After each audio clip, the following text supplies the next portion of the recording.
I don't drive at night anymore. I gave up the route, the overtime, everything. Everything that kept me on the road past midnight. People ask why. I tell them I'm tired. That's not the truth. The truth is what I saw on Route 93 outside Tonopah, Nevada. At 3 in the morning, something was dancing in the middle of the highway. When it looked at me, it smiled with a face that wasn't its own. I drive long-haul deliveries for a freight company out of Reno. 4 years, mostly night runs. Mostly night runs through the emptiest stretches of Nevada. No streetlights, no guardrails. Just headlights cutting a tunnel through black nothing. I like the solitude. My dispatcher, Ray, always says I'm the only driver who requests the graveyard routes. That changes on a Tuesday in October. I'm about 40 miles south of Tonopah when my headlights catch something on the road. I think it's a deer at first, then a person having a seizure. I slow down. My brights flood the asphalt. It's a woman, barefoot, thin white dress. She's standing in the center of the lane, and she's moving, not walking, not waving for help. She's dancing. Her arms jerk upward at sharp mechanical angles. Her torso twists in directions that shouldn't be possible. There's no music, no sound except my engine. I stop the truck 30 feet away. I should keep driving. Instead, I sit and watch. She's facing away from me, her head tilted at an angle that makes my stomach drop. The dance gets faster.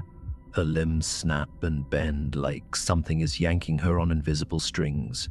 I reach for my phone to call 911. She stops. Completely still. The silence is massive. I hold my breath. Then her head turns. Just her head. It rotates slowly, impossibly far, until she's looking at me, body still facing the other way. She's smiling, but the smile is wrong, too wide. The skin around her mouth stretches tight, pulled from behind. Her eyes don't match the expression. They're flat, dead. Whatever is smiling at me isn't behind those eyes. I slam the truck into gear and swerve around her. I don't look back. I drive 90 until I hit Tonopah. At a gas station, my hands won't stop shaking. I tell the attendant what I saw. He doesn't look surprised. "You're not the first," he says. "Other drivers have reported her. Same stretch. Always between 2 and 4 a.m. Always dancing." He tells me a woman disappeared from a broken-down car on that highway 11 years ago. They never found her body, but people keep seeing her. The ones who stop too long, he says. He leans closer. They start smiling like that too. I stare at him. His lips twitch. Just barely. Just enough. I get back in the truck. I lock the doors. I pull onto the highway heading north. I don't stop until Reno. I call Ray and tell him I'm done with the night route. He's quiet for a long moment. Then he says something that stops my heart. Was she wearing a white dress? I never told Ray what she was wearing. Not a word. "Ray," I say, "how do you know that?" He doesn't answer. I hear something through the phone. Faint, rhythmic, like bare feet on pavement. Then the line goes dead. I quit the next morning. I leave Reno within 2 weeks and move to my sister's place in Boise. I don't drive at night. I don't take calls from numbers I don't recognize. Ray never showed up to work again. The company says they can't reach him. Some nights, I check my face in the mirror more than I should. I press my fingers against the corners of my mouth. I need to make sure. Make sure they're not pulling into something I didn't ask them to. Some nights I wake up and my legs ache, like I've been standing for hours, like I've been moving.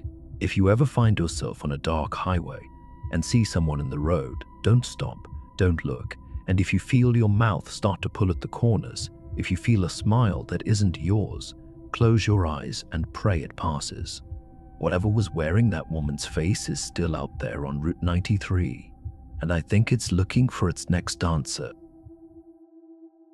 I still don't know how he got inside the building. The doors were locked. The security code changed every week. But when I traced the call, the signal wasn't coming from outside. It was coming from 12 feet down the hall, and he was describing exactly what I was wearing. I volunteered Tuesday and Thursday nights at a crisis hotline in downtown Portland, Oregon. a converted office suite on the third floor of a building near Burnside Street. After midnight, it's usually just me and one other volunteer. I took the position after losing my teaching job in Eugene. My therapist said I needed something to fill the quiet hours. The routine is simple. Answer the phone, listen, follow the protocol sheet taped to the desk. Most callers are lonely. Some are desperate. I thought I'd heard every kind of call. I hadn't. It's a Tuesday in February. My co-volunteer, Dan, left early around 11, said he had a migraine. I'm alone in the suite. At 1014 a.m., the line rings. A man's voice. Calm, almost pleasant. He doesn't sound distressed. He says he just wants to talk. I follow the script. I ask if he's feeling safe tonight. He ignores the question. Instead, he says, I've been watching the pretty girl in the red sweater. Something shifts in my chest. I look down at myself. I'm wearing a red sweater. I follow training. Stay calm. Keep him talking. I ask where he is. He laughs, soft, patient. Closer than you think. I press the silent alert button under my desk. Nothing happens. The system's been unreliable for weeks. He describes the room I'm sitting in. The flickering fluorescent light above the back desk. The coffee mug with the chipped handle near my left hand. I look at the mug. The handle is chipped. I stand and walk to the window. The street below is empty. No cars. No figures on the sidewalk. Just wet pavement shining under the streetlights. You won't find me out there, he says. I pull up the call trace software on my laptop. It takes 45 seconds to locate the signal. The longest 45 seconds of my life. The signal originates inside the building, the break room, 12 feet down the hall. The break room door locks automatically after hours. Only staff have the access code. I changed it myself last Friday. I pull up the security feed. The break room camera has been offline since 10:47 p.m., 3 hours. It went dark before Dan left. Dan left early. Dan has the door code. Dan insisted on taking tonight's shift even though it wasn't his scheduled night. The caller hasn't hung up. I can hear him breathing. Dan? I whisper. A long pause, then a slow exhale. You're smarter than the last one, he says. The last one. The volunteer who quit 3 months ago, no notice, no goodbye. She moved out of state overnight and blocked every number from the center. No one knew why. I hear the break room door open, the heavy click of the magnetic lock, then the slow drag of the door across the carpet. Footsteps in the hallway, deliberate, unhurried. I grab my keys and my phone. I leave my bag. I leave my coat. I move to the emergency exit at the far end of the suite. My hands are shaking so badly, I almost can't push the bar down. The stairwell is freezing. I take the stairs 2 at a time, 3 flights, and I don't stop running until I'm standing on the wet sidewalk outside, dialing 911 with numb fingers. Police found the burner phone on the break room table. No fingerprints. The security footage had been manually wiped. Someone who knew the system. Dan never came back. His apartment in the Pearl District was already cleared out. The landlord said he'd given notice 2 weeks earlier. He planned it. I tracked down the previous volunteer. It took weeks. When she finally answered, her voice was flat. He watched me for a month before I realized, she said. I got lucky. I found the phone before he decided what came next. I don't volunteer anymore. I moved across the river to Vancouver, Washington. Changed my number, deleted my socials. I checked the locks 3 times every night before I sleep. They never found Dan. No arrest. No leads. Nothing. Some nights, my phone rings from a number I don't recognize. I never answer anymore, but it keeps ringing. Someone in that house knew my name before I ever spoke it, and they knew how I laugh, how my voice drops when I mutter to myself at night. They knew because they'd been listening for days. By the time I found the recorder taped under the hallway table, I understood. I was never alone in that house, not for a single second. Last October, a friend's contact needed a house sitter for a property outside Asheville, North Carolina. The stone house at the end of a gravel road, buried in old-growth hemlock. The owner was overseas. The job was easy: water plants, collect packages, keep the place from feeling abandoned. I'd just ended a lease in Charlotte and had nowhere to be. I said yes without seeing the house. It was 3 stories tall, dark hardwood that groaned under every step. The second floor had a long hallway and 5 guest bedrooms, every door shut. The owner told me to stay downstairs in the master suite. "Don't bother with the upstairs," he said. "It's drafty." The third night, I hear my name, clear, close, coming from the second floor. I freeze at the bottom of the stairs. Nothing follows. I tell myself it's wind in old pipes and go back to bed. The fourth night, again, my name, in a voice that sounds almost like mine, like a recording played through a wall. I lock my bedroom door and sit up until dawn. I check every room upstairs the next morning. All 5 bedrooms, empty, dusty, untouched. I lock each door and head back down. Night 5. I'm sitting in the kitchen. I hear laughter from the second floor hallway. My laughter. The exact nervous half laugh I make when I'm uneasy. I left myself a voice memo earlier that day. I play it back. The laugh is identical. I stop talking out loud after that. I move through the house in total silence, like I'm the intruder. Night 6. I'm lying in bed with every light on when I hear a full sentence drift down the stairs. My voice, word for word, something I said on the phone 2 days earlier. Yeah, it's just me out here, totally alone. My stomach drops. I don't sleep. At first light, I tear the house apart. I pull furniture away from walls, check behind picture frames. I run my hands under every surface. Beneath the second floor hallway table, my fingers brush something rigid. A small digital recorder taped to the underside with black electrical tape. Still warm. Still running. I press play. Hours of my life pour out. My phone calls, my footsteps, my singing in the kitchen. Conversations I had with myself when I was certain no one could hear. The first file was dated the day before I arrived.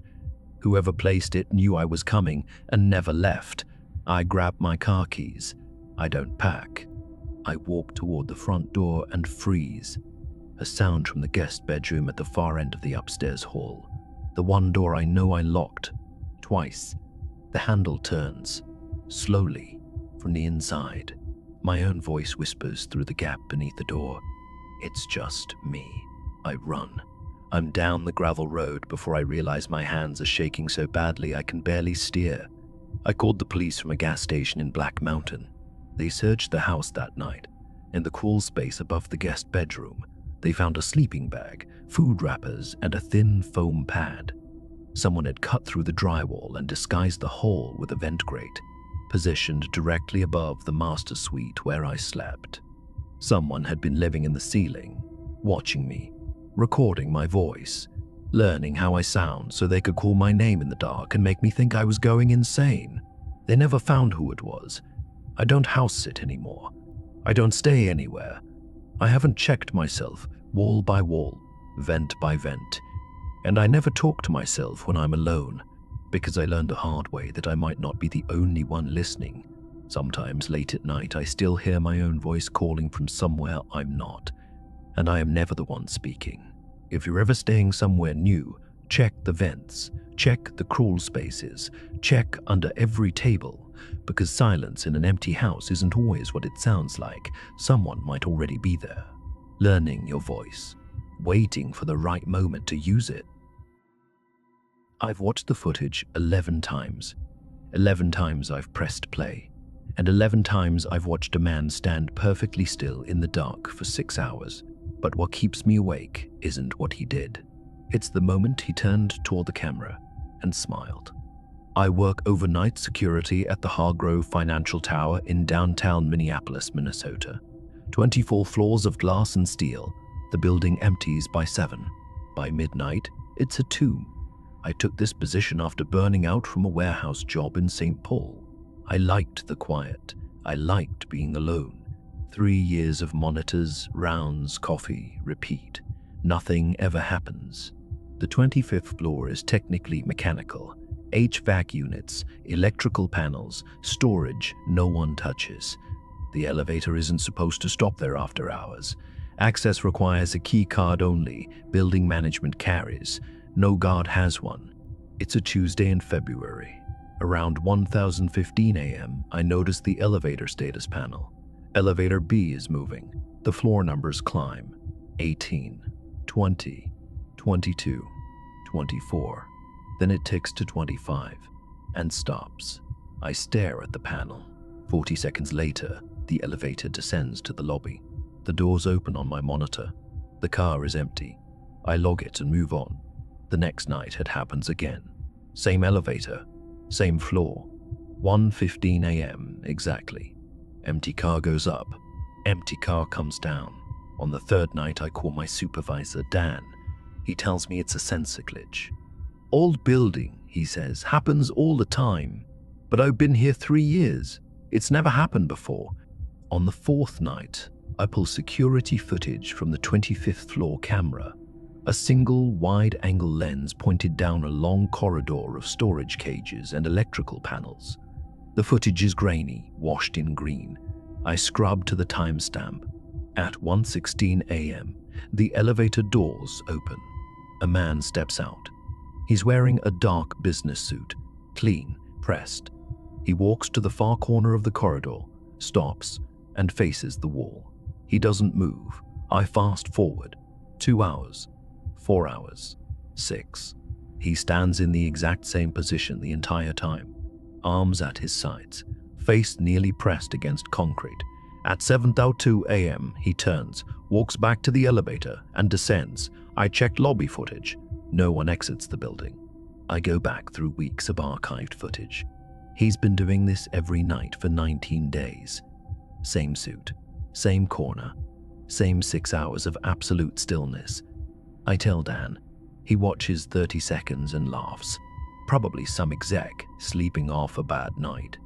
But no one stands like that to sleep. No one stays that still. I dig into building records.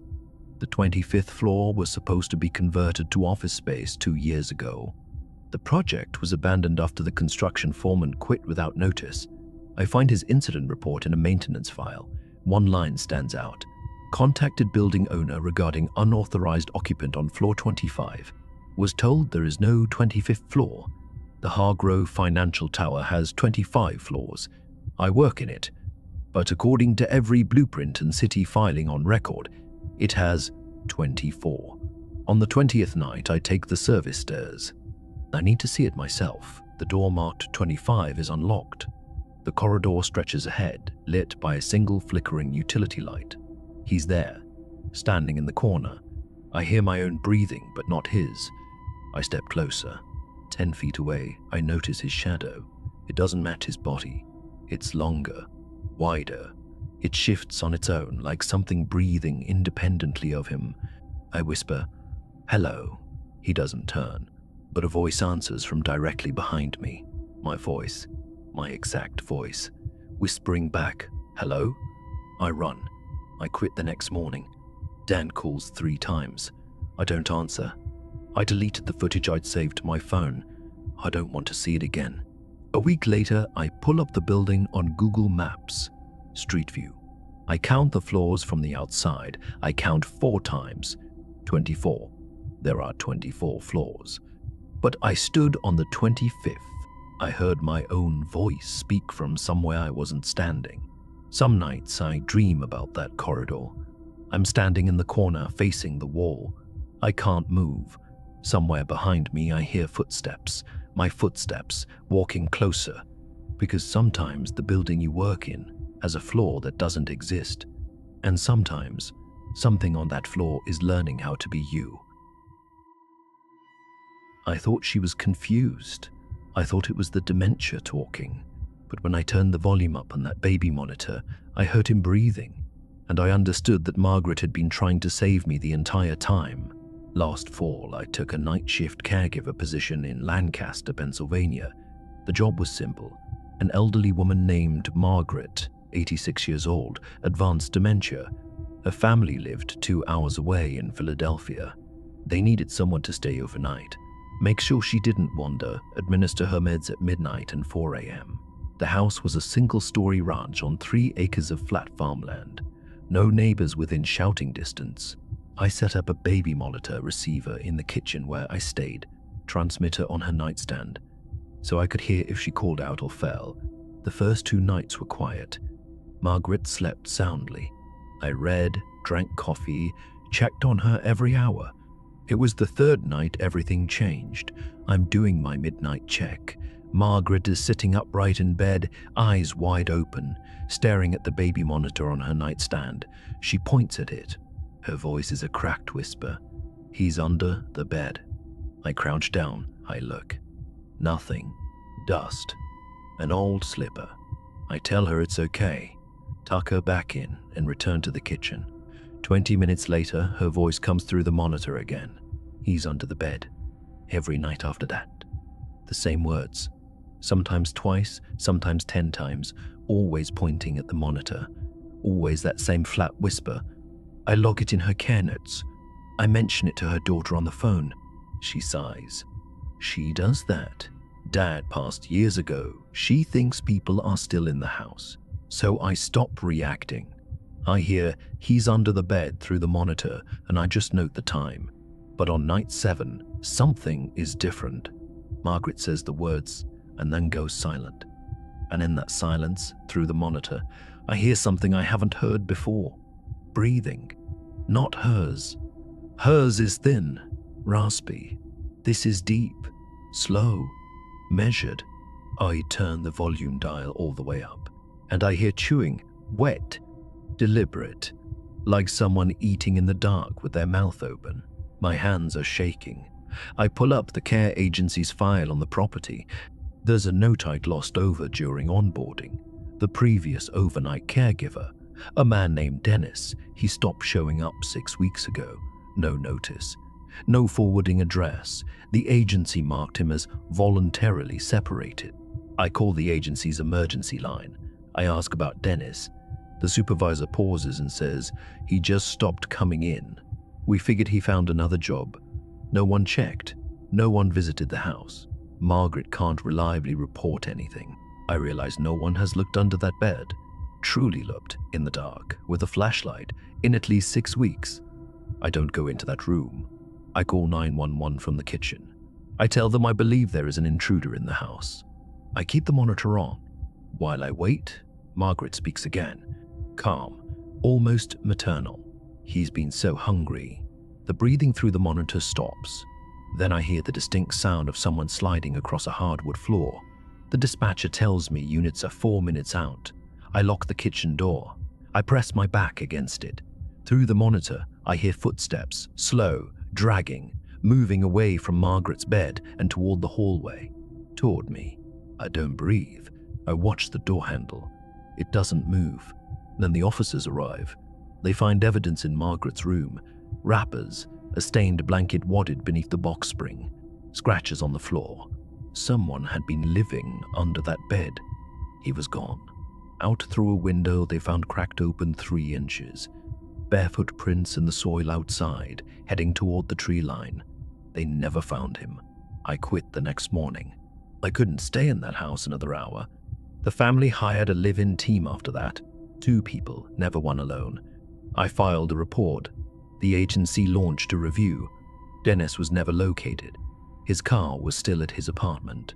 His phone was disconnected. I don't know who was under that bed. I don't know what he was eating. I don't want to know. What I can't stop thinking about is Margaret, sitting up every single night, pointing at that monitor, trying to tell me the truth. And I wrote it off as a symptom. If you hear someone say the same thing over and over, especially someone the world has decided not to listen to, pay attention. They might be the only one in the room still telling the truth, because Margaret was right every single time. Nobody works on the 40th floor past midnight. That's not a rule. It's not posted anywhere. It's just something people know. The way you know not to swim in black water or not to answer a phone that rings exactly once and stops. I didn't know. I wish someone had told me before I saw what was pressed against the glass.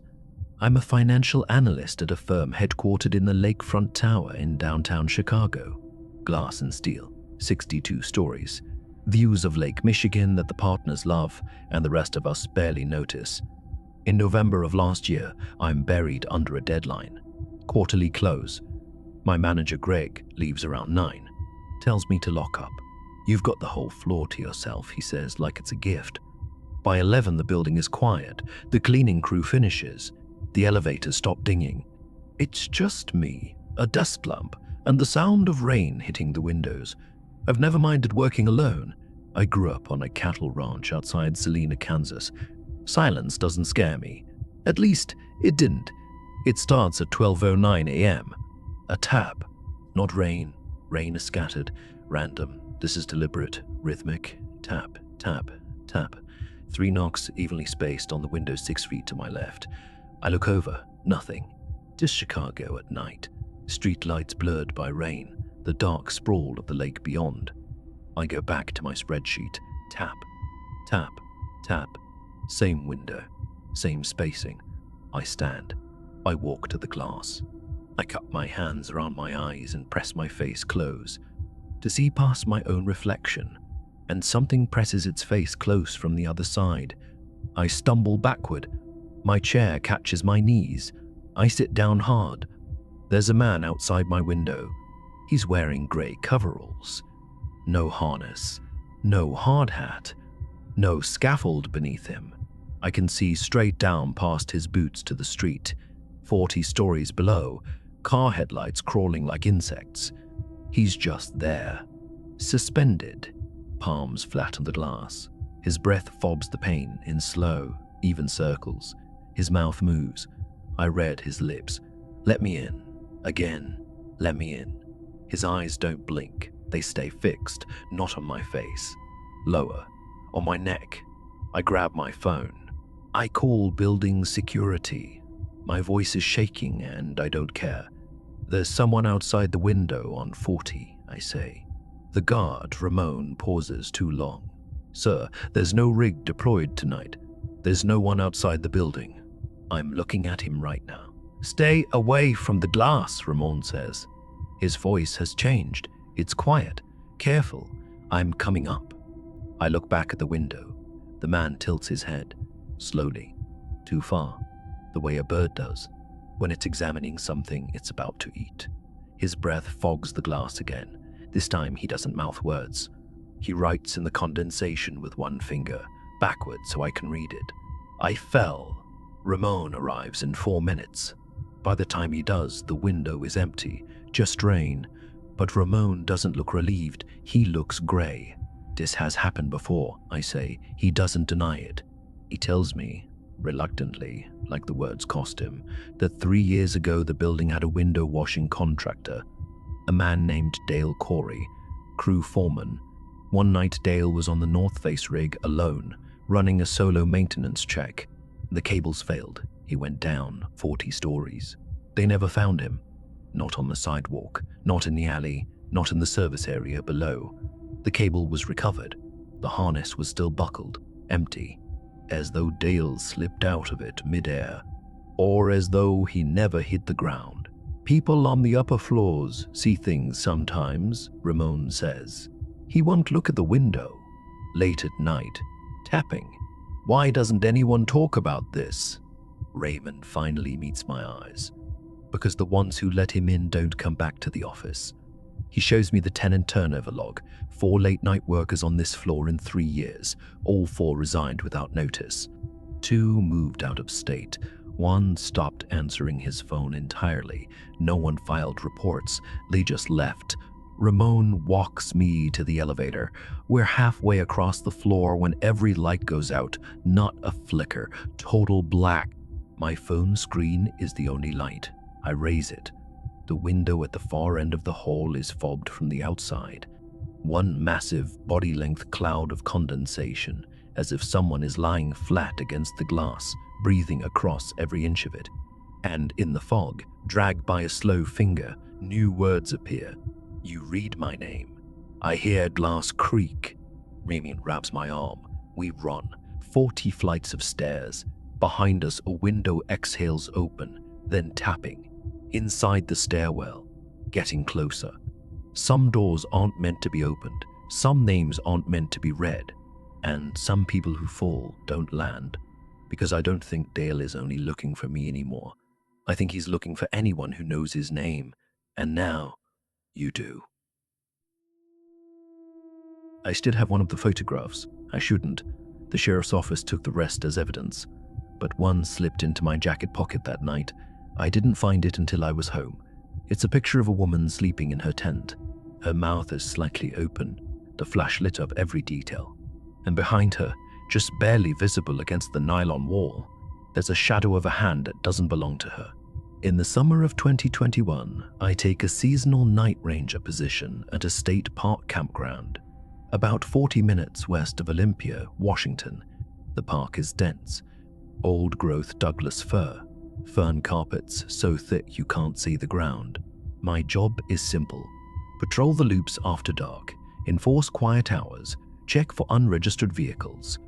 I've worked parks in Oregon and Montana before this. I like the solitude. My supervisor, Dale, is a retired Forest Service guy who mostly stays in the main office. He tells me on my first night, biggest problem out here is raccoons and drunk college kids. I believe him. 3 weeks in, I'm doing a midnight sweep along the North Boundary Trail. This section is closed to camping. Steep terrain, unstable root systems.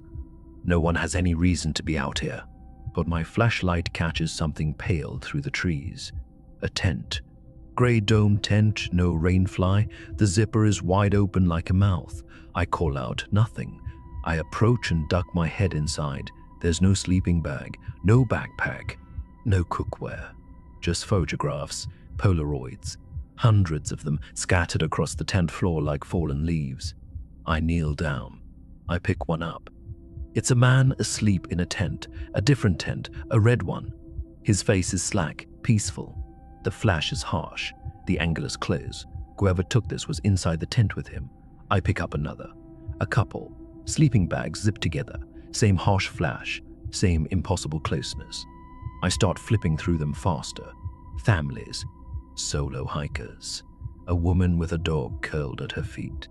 Every single photo is the same concept. Someone asleep, taken from inside their tent, inches away. Some photos have timestamps on the white border. They go back years. 2017, 2019. One says 2014. My hands start shaking. I radio Dale. He doesn't answer. I try again. Static. I look at the back of one Polaroid. Written in neat block letters. Loop B, Site 14. Julie Way. Site 14 is occupied right now. I saw the car when I drove in tonight. I bag what I can carry and drive straight to the main office. Dale is there, half asleep. I dump the photos on his desk. He goes pale, really pale. He picks up one photo, then another.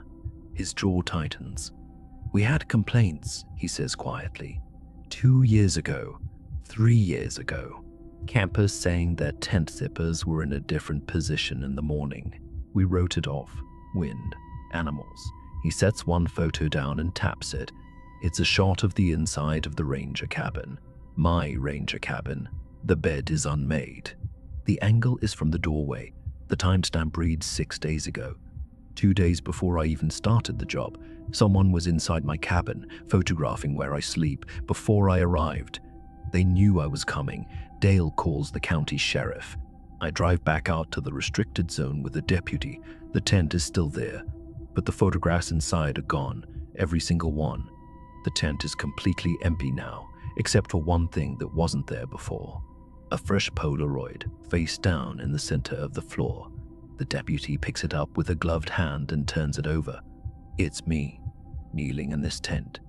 From 30 minutes ago, taken from behind me. I was alone when I found this tent. I was sure I was alone. The sheriff's department searches the area for 2 days. They find footpaths worn into the hillside. Not deer trails, human trails, leading to vantage points above the most popular campsites. They find a tree stand bolted 15 feet up a Douglas fir overlooking Loop B. They find cut marks on the back panels of several tents in the dumpster. Tiny slits resealed with clear adhesive. No arrest is made. No suspect is identified. The park stays open. Dale retires 3 weeks later and won't return my calls. I finish my contract because I need the money. I sleep in my truck with the doors locked. I never sleep in a tent again. So if you're camping somewhere in the Pacific Northwest this summer, and you wake up in the morning, and your zipper feels like it's on the wrong side, it probably is. Because whoever was out there in that park, they were never caught. And the last Polaroid in evidence that one of me had something written on the back. One word. Again. The clown was crying. That's the part I still can't get out of my head. Not painted tears, not condensation from a leaking ceiling, real wet human tears, rolling down a wax face. And when I leaned in, the eyes moved. They looked right at me. 3 weeks ago, I took a night security gig at Harlan's House of Wax, an abandoned tourist attraction off Route 250, just outside Sandusky, Ohio. The place had been closed since 2019.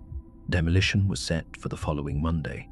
My job was simple: walk the perimeter every hour, check for trespassers, make sure nobody got inside before the bulldozers came. The air inside was thick with dust and old paraffin, sweet in a way that coated the back of your throat. The property manager, a guy named Lyle, handed me a flashlight and a walkie-talkie on my first night. "Don't touch the figures," he said. "Insurance reasons." He wouldn't look me in the eye. My first 2 shifts are uneventful. The figures are unsettling the way all wax figures are. Frozen smiles, glassy stares, hands that look too real in dim light. But on the 3rd night, everything changes. I'm doing my rounds through the Hall of Performers when I notice the clown figure near the back wall. Its face is wet. I assume a pipe burst above, but when I raise my flashlight, the moisture isn't dripping from the ceiling, it's coming from the eyes. I step closer. The wax along the cheeks looks warped, softened like something underneath is generating heat. I tell myself it's the humidity, old building, no ventilation, that's all. But I can't stop staring. The tears leave clean trails down the painted face. The wax near the mouth is thin, almost translucent. Beneath it, I can see a texture that doesn't belong on any sculpture. Something organic, something that looks like skin. I step back. My flashlight catches the eyes full on. They aren't glass, they're bloodshot, wet, and they're looking directly at me. Then they shift, left, right, left again, frantic, desperate, begging. My stomach drops. Those eyes are alive. I stumble backward and crash into another figure, a cowboy frozen mid-wave. My hand hits its chest and I feel warmth, faint but real, and beneath it, slow and undeniable, a pulse. I call 911 from the parking lot. My hands are shaking so badly I can barely dial. While I wait for the sirens, I search for anything about Harlan's House of Wax. 3 employees went missing over the years. Police found nothing. The owner, Gerald Harlan, died in 2020. The property sat untouched after that. Then it hits me. Lyle didn't hire me to keep people out. He hired me to make sure nobody looked too closely before Monday's demolition buried the evidence forever. "Don't touch the figures" wasn't about insurance. It was a warning. I go back inside. I don't know why. Maybe because those eyes asked me to. I kneel beside the clown and use the metal edge of my flashlight to chip at the wax near the mouth. It flakes away in brittle sheets. Underneath, cracked, dry lips. They part slowly. A sound comes out, not a word. Just a breath, shallow and warm against my knuckles. Behind me, a door slams. Footsteps echo through the hall. Heavy, deliberate. Someone else is in the building. I kill my flashlight and crouch behind a figure of a sea captain. Through the dark, a silhouette moves between the rows, pausing at each figure. Not checking like a guard. Inspecting, like a keeper tending livestock. The sirens grow loud enough to rattle the windows. The silhouette freezes, then vanishes through the service exit into the Ohio night. Paramedics extracted 3 people from the figures that night, all alive, barely. They'd been kept sedated, coated layer by layer in paraffin over weeks. The investigation is still ongoing. Lyle's phone was disconnected by morning. He hasn't been found. Gerald Harlan's cause of death is being re-examined. I don't do night security anymore. And the next time you walk past a wax figure, a mannequin, or a statue that looks just a little too real, watch the eyes, because sometimes they're watching you back. I know what my bedroom looks like. I know the way my blanket folds at the corner. I know the water stain on the ceiling shaped like a crescent moon. I know the exact poster above my desk, the torn one, bottom left corner. So when I found all of it, every detail, inside a locked storage unit 12 miles from my apartment, I stopped understanding the world.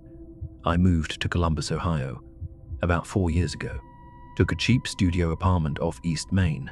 Nothing special. I was between warehouse gigs, burning through savings, when I saw a listing for overnight security at a self-storage facility on the east side, Hamilton Road. A gray cinder block building with orange roll-up doors and one flickering fluorescent sign that read, "Keep safe storage." The job was simple. Sit in the booth, watch the cameras, walk the floors twice a night. My supervisor, Dale, trained me for exactly one shift. He walked me through the halls, pointed at a clipboard. If a unit's open, close it. If someone's inside after hours, call me. Don't call the cops unless there's blood. Then he left. My first solo night was a Thursday in November. Around 2 a.m., I start my second walkthrough, 3rd floor, row D, unit 402. The roll-up door is raised about 6 inches off the ground, just enough to notice. I crouch down and shine my flashlight inside. I see carpet. Storage units don't have carpet. I pull the door up the rest of the way. My flashlight sweeps across the space and I stop breathing. It's my bedroom. Not similar. Not close. My bedroom. My grey comforter, folded wrong at the corner the exact way I leave it. My water-stained ceiling tile. They'd even mounted one above. My poster. The torn corner. Everything placed with surgical precision. I step inside. My boots press into the carpet. It's the same carpet from my apartment, the same stain near the door where I spilled coffee last winter. A nightstand sits beside the bed. On it, a digital clock, unplugged, but the time is frozen at 2004 a.m. I check my phone. It's 2004. Beside the clock, a notebook, black cover, college ruled. I open it. The first entry is dated 3 years ago. It describes me waking up, brushing my teeth, leaving for work at 7:15. It notes what I wore, a grey hoodie, black jeans. It's right. I remember that hoodie. I wore it every day that winter. I flip forward. Every page is filled. Tight handwriting, blue ink, grocery runs, phone calls, what time I turned off my lights, when I opened my curtains, when I didn't. The entries are calm, clinical, like field notes on an animal. I flip to the last page with writing. Today's date. He'll find this tonight. He'll stand exactly where he's standing. He'll read this far and then check behind him. I check behind him. I check behind me. The hallway is empty, but Unit 401, directly across, has its door cracked open too. Just an inch. I don't open it. I back out of 4-2. I pull the door down. I walk to the booth. I lock myself inside. I call Dale. He picks up on the 6th ring. I describe the unit. He goes quiet. That unit's been rented for 4 years, he says. Paid in full, in cash. Same month you moved to Columbus. I ask who rented it. He checks the system. The name on the lease is mine. My full legal name, my date of birth, my current address. I didn't rent that unit, Dale. He pauses. Then the previous tenant, the one before the name on file, she came in once. Asked if we had cameras on the 3rd floor. I told her no. She smiled and said, "Good." I asked for her name. He says the file was deleted, manually, from inside the system. Only employees have that access. Dale has worked there for 9 years. I don't say anything else. I hang up. I sit in the booth and pull up the camera feeds. 3rd floor has no camera. Dale was right. But the 2nd floor stairwell cam catches the edge of row D's entrance. I rewind. At 1:47 a.m., 15 minutes before my walkthrough, a figure walks into frame, Calm, unhurried, carrying nothing. They walk up the stairs toward the third floor. They don't come back down. I'm watching this footage at 2:31 a.m. I am alone in this building, or I'm supposed to be. I hear a door roll up somewhere above me. Metal on metal, slow, deliberate, then footsteps, measured, like someone who knows exactly where they're going. I grab my keys. I leave through the fire exit. I drive home at twice the speed limit. My front door is locked, exactly as I left it. But my comforter is folded differently, and the poster above my desk has a new tier, bottom right corner this time, like someone corrected their replica. I don't know who's writing in that journal. I don't know how long they've been watching or how close they've been standing while I sleep. But last month, I found a notebook on my new nightstand. First page, blue ink, one sentence, new bedroom, neutered. I've logged thousands of hours of raw footage, crime scenes, press conferences, B-roll that never makes air, but nothing prepared me for what I found on a Tuesday night in the editing bay. A man in the background of a shot holding a sign with my full name written on it. I work as a video editor at a news station in Richmond, Virginia. The kind of job that sounds exciting until you're alone in the editing room at 11 p.m., locking footage in a building that smells like burnt coffee. The newsroom empties fast after the 10 o'clock broadcast. By 11:15, it's just me and Marcus, the overnight security guard downstairs. I've been doing this for 2 years. I know every camera angle, every dead pixel on my monitor. That night, I was cataloging B-roll from a convenience store break-in on the south side. Routine. The footage is standard. Wide shots. Police tape, establishing angles of the surrounding block. I'm scrubbing the timeline when something in an alley shot catches my eye. A figure, standing completely still. I almost skip past it, but I drag the playback head back and zoom in. He's holding a sign, block letters, my full name, first, middle, last, beneath it, today's date, not the date the footage was shot. Today, my hands go cold. I check the metadata. The footage was recorded 6 hours ago, but the date on that sign is right now. I zoom tighter. The man isn't looking at the crime scene. He's staring directly into the camera. Instinct. I pull up the live lobby feed on my second monitor. Our station has a glass front entrance. The security camera shows the sidewalk and doors. He's there, standing on the other side of the glass. Same coat, same posture, same sign. My name, today's date. He's not holding it for passers-by. He's holding it up for the camera. The camera I'm watching through right now. I call Marcus. No answer. Voicemail. I look at the lobby feed again. The sign has a new line beneath the date. Fulor 3. Bay 2. That's where I'm sitting.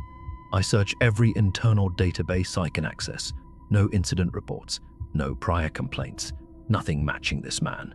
But when I dig into our archived footage from 6 months earlier, a different crime scene, a different part of the city, I find him again. Same coat, same posture, standing in the background of a wide shot, holding a sign. The name on it isn't mine. It belongs to our previous overnight editor, a guy named Dale Warthen. He quit without notice last spring and left the state. Nobody knew why. I tried calling him once. His number was disconnected. Dale had been doing exactly what I'm doing right now. Alone, late shift, logging B-roll, and his sign came before mine. The stairwell door opens down the hall, not the elevator. The stairs, one slow footstep echoes off the concrete, then another, then silence. I pull up the hallway camera. Nothing visible, but the stairwell door on the third floor is ajar now. It wasn't before. I grab my phone and keys. I go out the fire exit on the opposite end of the floor and take the stairs 2 at a time. I hit the parking lot and don't stop until I'm locked in my car with the engine running. Police search the building and find nothing. No forced entry. Marcus says he was in the restroom. He never saw anyone at the doors. The lobby camera footage from that window is corrupted. Nothing but static. During the exact minutes I was watching, the B-roll with the man in the alley is gone from the server. No deletion log. I transfer to the day shift. I try to find Dale Warthen. His social media is deleted. His landlord says he left his apartment in the middle of the night. No forwarding address. No one has heard from Dale since. Some nights I still check the lobby camera from my phone. I scan the sidewalk outside the station. I tell myself it's just paranoia. But last Thursday, I pulled up the feed around midnight, and for one frame, just one, I saw a figure at the glass doors, holding something flat against the surface. The shape was right. A sign.